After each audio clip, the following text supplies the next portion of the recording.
Biddly, biddly, biddly, biddly, biddly, biddly, but yes, yo, here we go. Ain't nobody down round here. We got us cup of tea, bro, with his Dumbo cup, yo. You know what time it is. Get that badger in and on and over here. He's in, he's on, he's over, he's here. We're a bit knackered today, guys. It's hit us hard. All this work. But big game tomorrow. Should be a walk in park. 6:15 kick-off in it. I was going to go to the game, but I don't think I'm going to bother. I've got work straight after. So I might make a last-minute decision on getting a ticket or something, but I think I'll just be watching it at home. I may very well go live. I will obviously let you all know with a post. Shout out to everybody that tuned into my live last night. It's much appreciated. There's been a video, I'm going to say leaked, but Leeds United have leaked it, so it's not a leak. A leak is when, you know, something you don't want or something you do want in the music world, but it's been leaked. It's been dragged out before it was meant to come out, but a leak, in reality, when I said it, I thought, well, a leak ain't good, is it?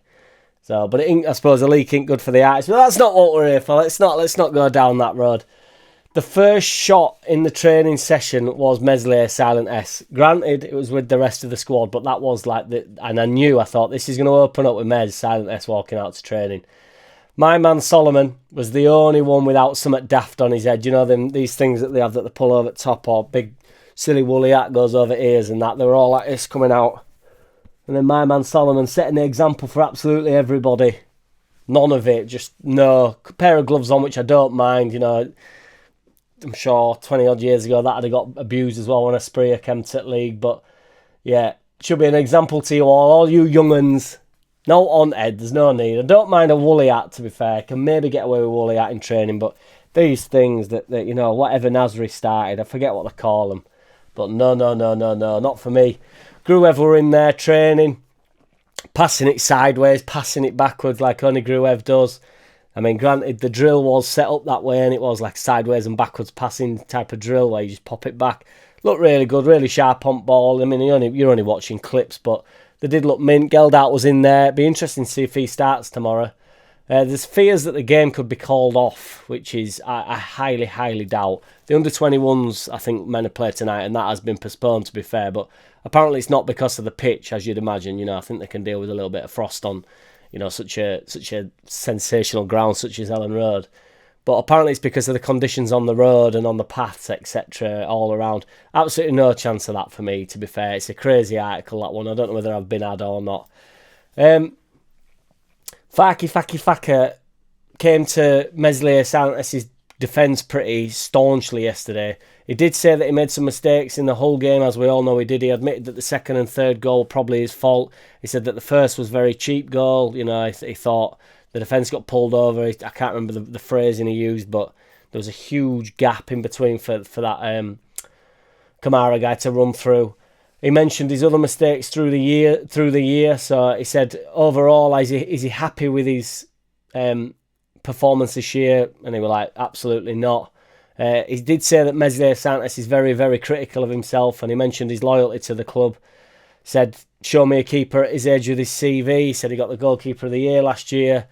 He said it was Leeds United, not Leeds divided, which I really quite liked, to be fair. I thought that was quite funny, and because I'm fond of the odd rhyme, I did enjoy that.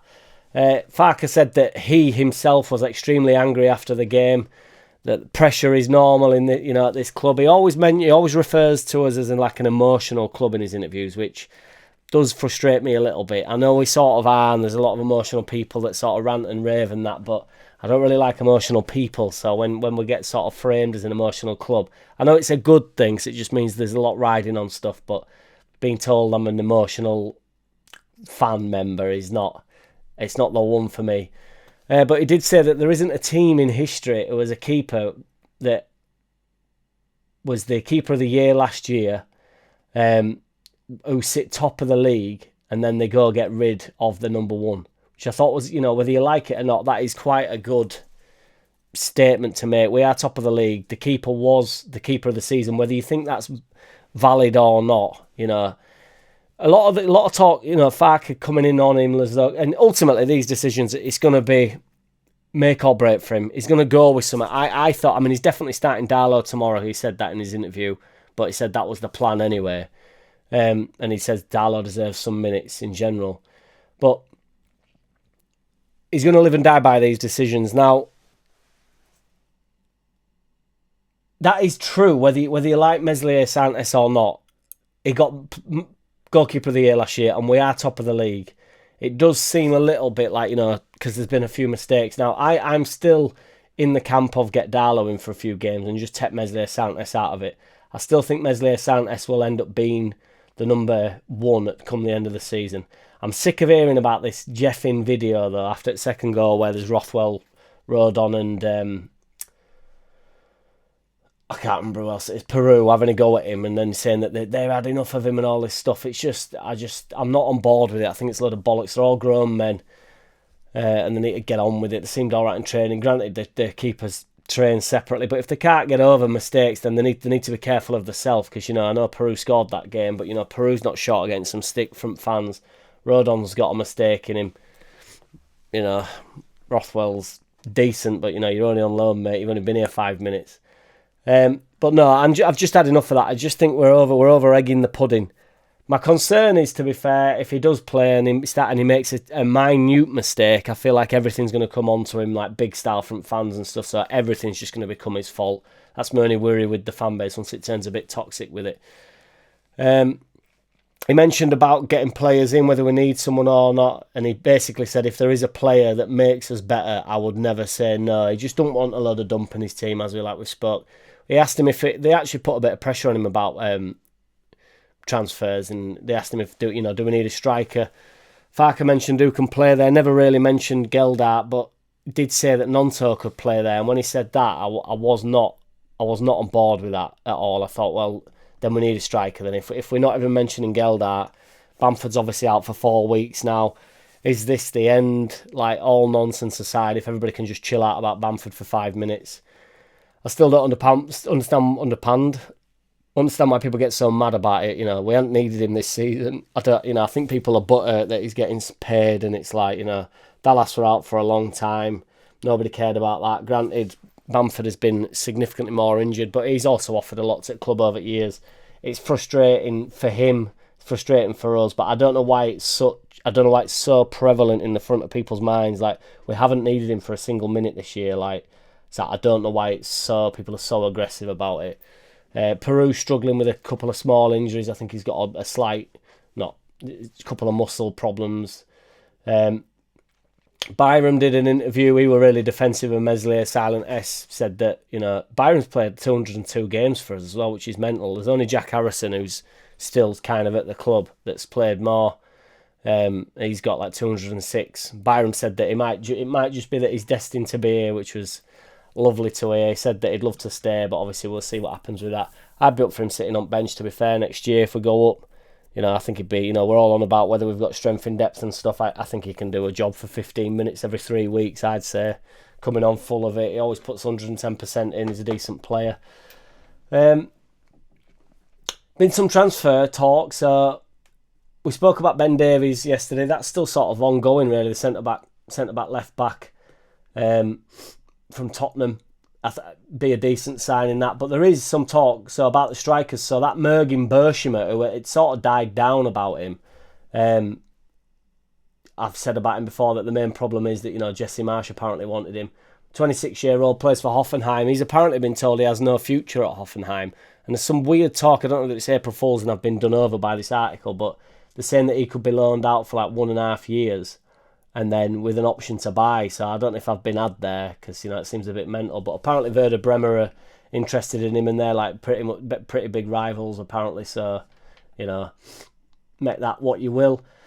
Michael Carrick's also said that he can't rule out that Lath gets a move. Now I think that's a little bit unrealistic at this point. Apparently Ipswich put a bid in for him at the start of the season for 20 million, and they rejected that. He's got 16 goals last season, 12 goals so far this season.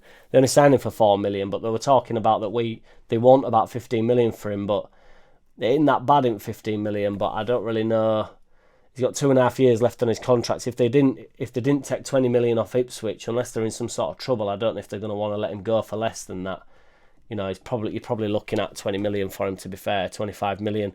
I think a lot of clubs will be trying to take the piss out of us as well. Like, if we do come in for anybody, It's another day gone though, where nobody signed, nobody through the door, unless something's happening as I speak. But what's everybody's thoughts? Are we standing still if we don't sign anybody? Have we got enough? What do you reckon? Let us know in the comments. As always, I appreciate every which one here. I'm off to work. Take it easy, everybody. I'll probably be live for the game tomorrow. I might drop in with a quick shit vid when I get home from work tomorrow afternoon before the game. I might go live before the game and then go I don't know. We will be in touch, won't we? Peace.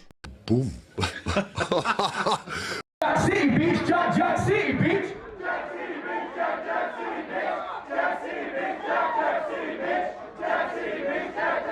Hey! I don't wanna play no games. No, I don't wanna play no games. No, I don't wanna hear your promises. You do you and I'll do me. That's just the way it is. Don't wanna ever feel surprised. That's why I ask no.